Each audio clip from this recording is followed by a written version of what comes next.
Porque se costuma dizer que o câncer tem remissão e não cura, né? Então, o câncer, na hora que a determinação pela oncologia de cura é quando você tem um câncer, você trata esse câncer e nos próximos 5 anos ele não volta. Aí a oncologia diz, ó, esse paciente está curado. Se ele voltar com 5 anos e 1 dia, aí eles não chamam isso, chamam esse câncer de curado, que é uma piada, pô. O câncer, na realidade, ele pode não curar nunca. Ele pode ser crônico e ele pode ter remissão com 20 anos. Câncer de bexiga, por exemplo. Esse aí não tem, né? Você pode ter tido um câncer de bexiga 20 anos atrás e ele voltar hoje. Quer dizer, está curado? Não, estava em remissão. É preferível você chamar o câncer que está em remissão do que ele está curado, porque você nunca sabe quando que ele vai poder voltar ou não. Se não faz quimio, não faz rádio, o senhor sugere qual seria o tratamento melhor para o câncer? Existe um tratamento multifatorial. É assim, ó. Se eu cortar as árvores da floresta amazônica, todas, eu não preciso convidar os macacos para mudar de lá. Macaco só fica onde tem galho. Macaco pula o dia inteiro de galho em galho. Se não tiver galho, ele vai embora. Então, se eu quiser que os macacos da floresta amazônica vão embora, eu corto as árvores da floresta amazônica. Os macacos vão embora. Eu não preciso convidar animal de deserto para mudar para lá. No momento que virar deserto, os animais de deserto vão chegar. A mesma coisa acontece aqui, no corpo. Se eu tiver um ambiente chamado ambiente biológico tumoral, eu desenvolvo câncer. Agora, se eu mudar o território biológico, o câncer vai embora. O câncer não fica num órgão, num organismo saudável. Então, o que eu tenho que cuidar? Tenho que cuidar da biologia da pessoa. Então, primeiro eu vou ver o seguinte, o que causou o câncer? Só tem 3 coisas que causam câncer, só 3. Ou sozinhas ou combinadas. Primeiro, um conflito emocional. Você vai ver que a mulher se divorciou do marido que ela achava que vivia a vida inteira e 2 anos depois ela apresenta com câncer de mama. Isso é muito comum. Eu vejo isso com muita frequência.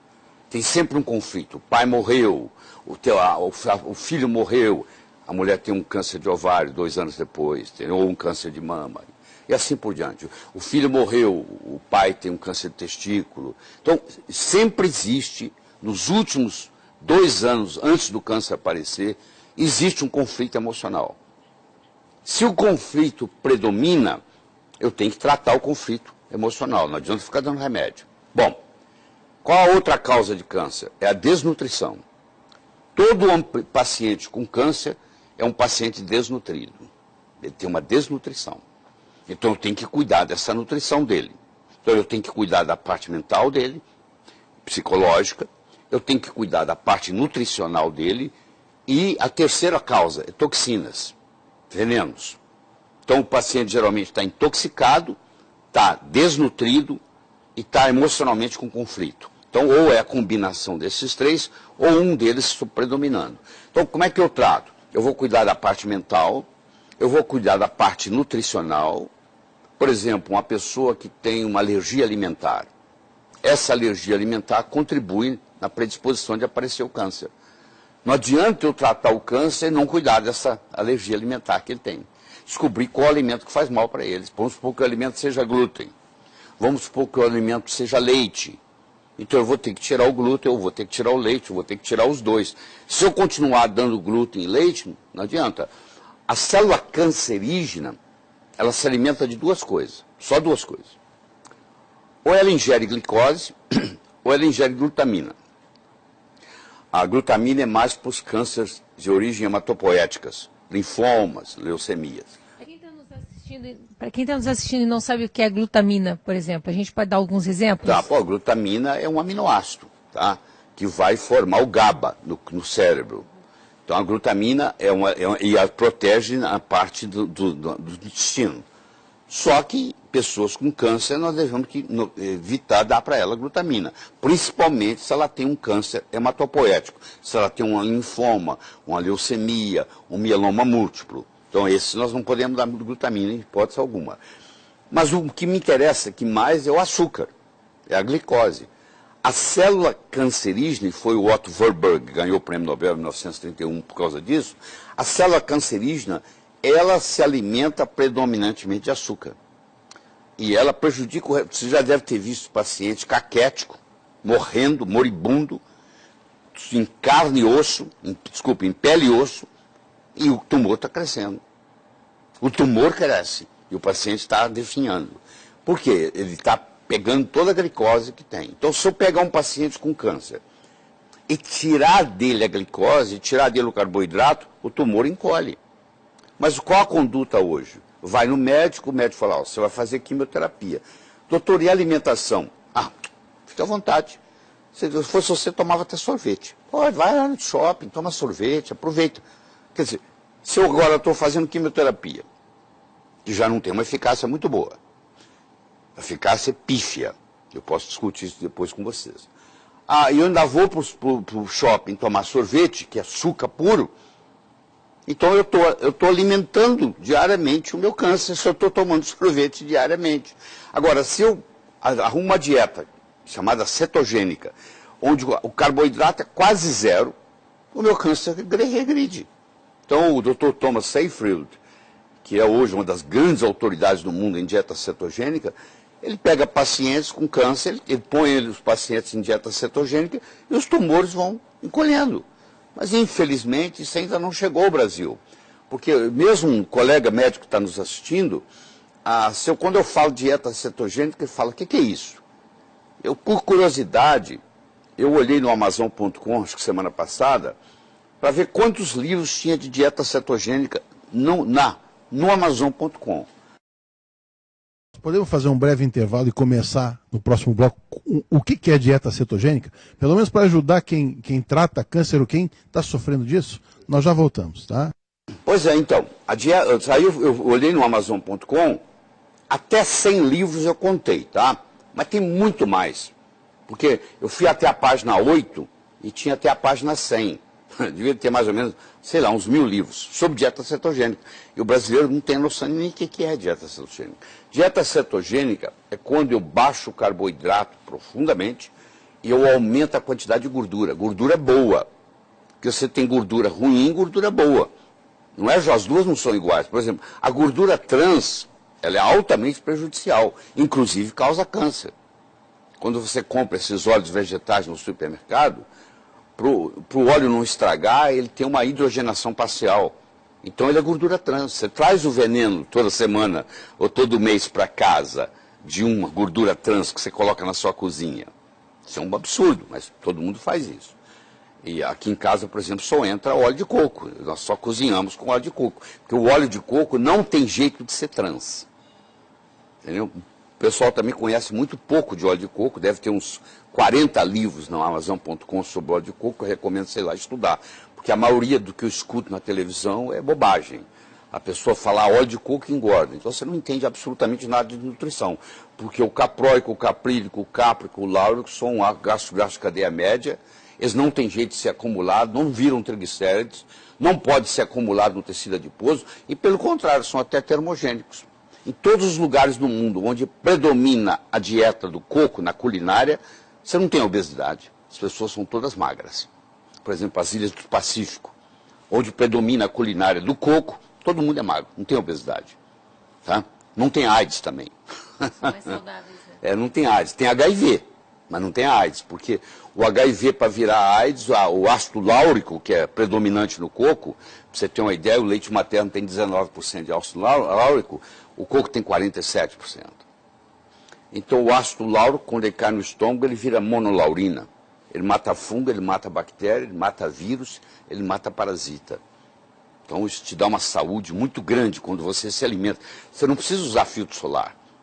Você toma o coco na hora de ir para a praia, uma colher de sopa de coco, de óleo de coco, ou você passa o óleo de coco na pele. Também não deixa queimar. Pode ficar o dia inteiro no sol. Então fica a dica, excelente protetor solar. Excelente protetor solar, natural, faz bem, é absorvido, vai contribuir. Não tem. A nossa família, todo mundo usa, as crianças, os netinhos, tudo usa óleo de coco para ir na praia. Tá? Por isso que ele está com essa cor maravilhosa. Pois é, primeira coisa que eu não tenho. Uma das coisas que a gente aprendeu na pós com o Lair era justamente isso, né? Que inclusive mulheres, uma coisa que ele citava sempre, mulheres com corrimento, né? Com candidíase. Candidíase. Pois é, o ácido láurico, ele vira monolaurina, e uma das propriedades da monolaurina é antifúngica. Então ela mata a Candida albicans. Porque a Candida albicans, ela pode evoluir para a Candida glabrata e causar câncer. Uma das causas do câncer é o fungo. Não é a Candida albicans que vira glabrata. A albicans, propriamente dito, não causa câncer. Mas quando o terreno é propício, ela se transforma em glabrata. E aí ela é uma causadora de câncer. Nesse caso, é ingestão, é tomar, assim, comer de colher o óleo de coco. É, tomar de colher. Uma colher de sopa tem 14 gramas de óleo. 14 gramas. Então você toma 1 ou 2 vezes por dia, tá? Mas é isso aí. Aí a dieta cetogênica que nós estamos falando.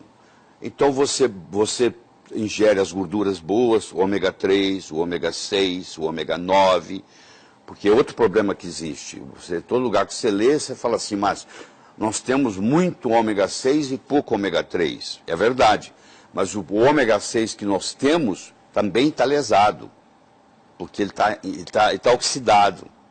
Então, às vezes, é importante você tomar o ômega 6 não oxidado.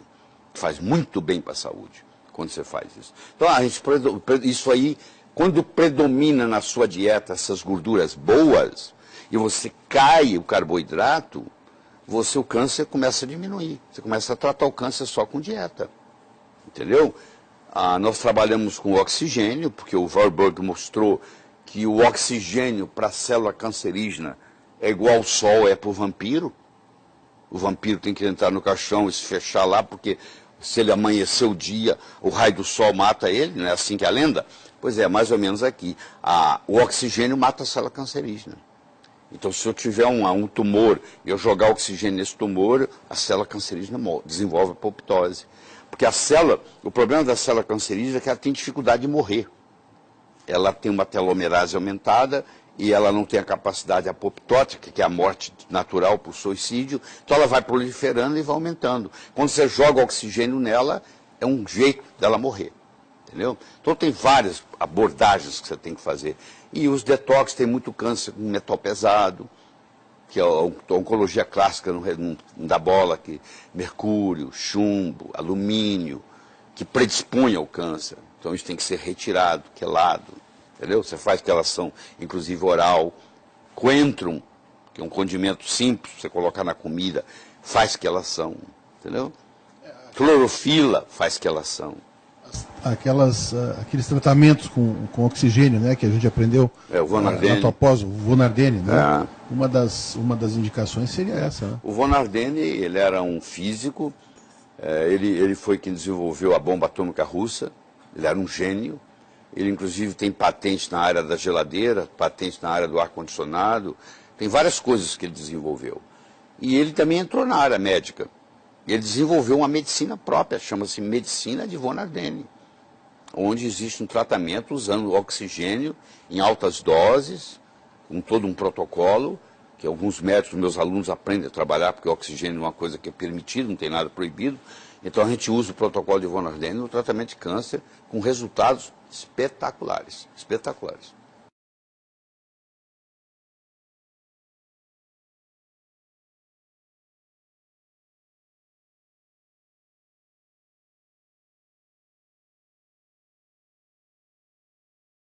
Uma leucemia, um mieloma múltiplo. Então, esses nós não podemos dar glutamina, em hipótese alguma.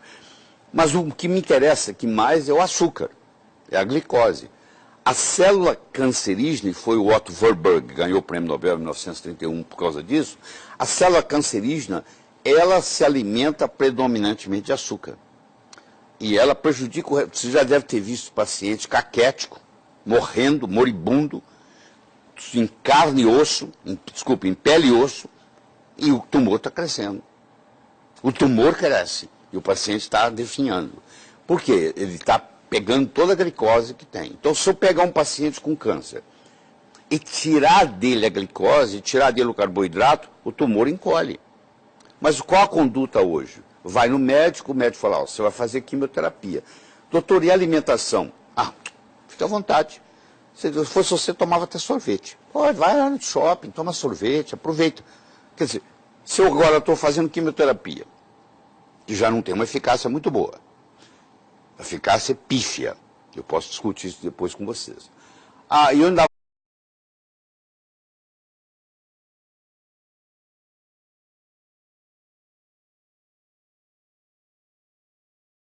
Porque se costuma dizer que o câncer tem remissão e não cura, né? então, o câncer, na hora que a determinação pela oncologia de cura é quando você tem um câncer, você trata esse câncer e nos próximos 5 anos ele não volta. Aí a oncologia diz, esse paciente está curado. Se ele voltar com 5 anos e 1 dia, aí eles não chamam isso, eles chamam esse câncer de curado, que é uma piada, pô. O câncer, na realidade, ele pode não curar nunca. Ele pode ser crônico e ele pode ter remissão com 20 anos. Câncer de bexiga, por exemplo. Esse aí não tem, né? Você pode ter tido um câncer de bexiga 20 anos atrás e ele voltar hoje. Quer dizer, está curado? Não, estava em remissão. É preferível você chamar o câncer que está em remissão do que ele está curado, porque você nunca sabe quando que ele vai poder voltar ou não. Se não faz químio, não faz rádio, o senhor sugere qual seria o tratamento melhor para o câncer? Existe um tratamento multifatorial. É assim, se eu cortar as árvores da floresta amazônica, todas, eu não preciso convidar os macacos para mudar de lá. Macaco só fica onde tem galho. Macaco pula o dia inteiro de galho em galho. Se não tiver galho, ele vai embora. Então, se eu quiser que os macacos da floresta amazônica vão embora, eu corto as árvores da floresta amazônica. Os macacos vão embora. Eu não preciso convidar animal de deserto para mudar para lá. No momento que virar deserto, os animais de deserto vão chegar. A mesma coisa acontece aqui, no corpo. Se eu tiver um ambiente chamado ambiente biológico tumoral, eu desenvolvo câncer. Agora, se eu mudar o território biológico, o câncer vai embora. O câncer não fica num órgão, num organismo saudável. Então, o que eu tenho que cuidar? Tenho que cuidar da biologia da pessoa. Então, primeiro eu vou ver o seguinte, o que causou o câncer? Só tem 3 coisas que causam câncer, só 3. Ou sozinhas ou combinadas. Primeiro, um conflito emocional. Você vai ver que a mulher se divorciou do marido que ela achava que vivia a vida inteira e 2 anos depois ela apresenta com câncer de mama. Isso é muito comum. Eu vejo isso com muita frequência. Tem sempre um conflito. O pai morreu, o filho morreu, a mulher tem um câncer de ovário 2 anos depois, ou um câncer de mama, e assim por diante. O filho morreu, o pai tem um câncer de testículo. Então, sempre existe, nos últimos 2 anos, antes do câncer aparecer, existe um conflito emocional. Se o conflito predomina, eu tenho que tratar o conflito emocional, não adianta ficar dando remédio. Bom, qual a outra causa de câncer? É a desnutrição. Todo paciente com câncer é um paciente desnutrido. Ele tem uma desnutrição. Então eu tenho que cuidar dessa nutrição dele. Então eu tenho que cuidar da parte mental dele, psicológica, eu tenho que cuidar da parte nutricional dele e a terceira causa é toxinas, venenos. Então o paciente geralmente está intoxicado, está desnutrido e está emocionalmente com conflito. Então, ou é a combinação desses 3, ou um deles predominando. Então, como é que eu trato? Eu vou cuidar da parte mental, eu vou cuidar da parte nutricional. Por exemplo, uma pessoa que tem uma alergia alimentar. Essa alergia alimentar contribui na predisposição de aparecer o câncer. Não adianta eu tratar o câncer e não cuidar dessa alergia alimentar que ele tem. Descobrir qual alimento que faz mal para eles. Vamos supor que o alimento seja glúten. Vamos supor que o alimento seja leite. Então eu vou ter que tirar o glúten, eu vou ter que tirar o leite, eu vou ter que tirar os 2. Se eu continuar dando glúten e leite, não adianta. A célula cancerígena, ela se alimenta de 2 coisas, só 2 coisas. Ou ela ingere glicose, ou ela ingere glutamina. A glutamina é mais para os cânceres de origem hematopoéticas, linfomas, leucemias. Para quem está nos assistindo e não sabe o que é glutamina, por exemplo, a gente pode dar alguns exemplos? A glutamina é um aminoácido, tá? Que vai formar o GABA no cérebro. Então a glutamina protege a parte do intestino. Só que pessoas com câncer, nós devemos evitar dar para ela glutamina, principalmente se ela tem um câncer hematopoético, se ela tem um linfoma.